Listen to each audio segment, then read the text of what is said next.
এখানে শ্যাওড়া গাছের পেতনি বানিয়ে রেখেছি, দেখি এই পেতনিটাকে পুতুল বানানো যায় কিনা। হাই এভরিওয়ান, আসসালামু আলাইকুম, সবাই কেমন আছেন? এই শ্যাওড়া গাছের পেতনিটাকে পুতুল বানানোর চেষ্টা চলতেছে, তো দেখা যাক পুতুলটা বানাতে পারি কিনা। তো এই পুতুলটাকে ফলস নেল পরিয়ে চুড়িগুলো পরাতে পারলাম না। এখন হাতে হচ্ছে খুব সিম্পল করে একটু আলপনা করে দিতে বলেছিল আপি। আলপনাটা শুকাইছিল না, এই জন্য চুড়িগুলো পরাতে পারিনি। তো গাইস, শ্যাওড়া গাছের পেতনিটাকে কি আমি পুতুলে রূপান্তরিত করতে পেরেছি? কমেন্টে জানাবেন প্লিজ।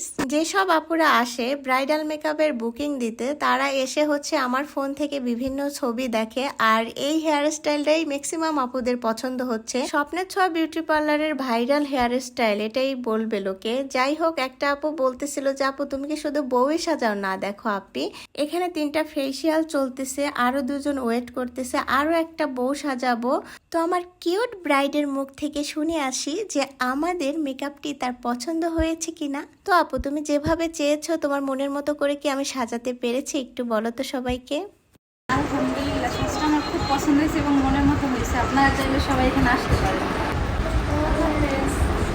যাক, আলহামদুলিল্লাহ যে তার সাজটি অনেক পছন্দ হয়েছে, তার মনের মতো করে দিতে পেরেছি, এটাই আমার কাছে অনেক বড় পাওয়া। বরের বাড়ি থেকে প্রাইভেট কার পাঠিয়ে দিয়েছে বউকে নিয়ে যাওয়ার জন্য। ব্যাপারটা কিন্তু অনেক ভালো লেগেছে আমার, এই জন্য আপনাদের সাথে একটু শেয়ার করলাম। তো গাইস, আমার পুরো ভিডিওটি কেমন লেগেছে, বউ সাজটি কেমন লেগেছে, কমেন্টে জানাবেন। ভিডিওটি এখানেই শেষ করছি। সবাই ভালো থাকবেন, সুস্থ থাকবেন। আল্লাহ হাফেজ।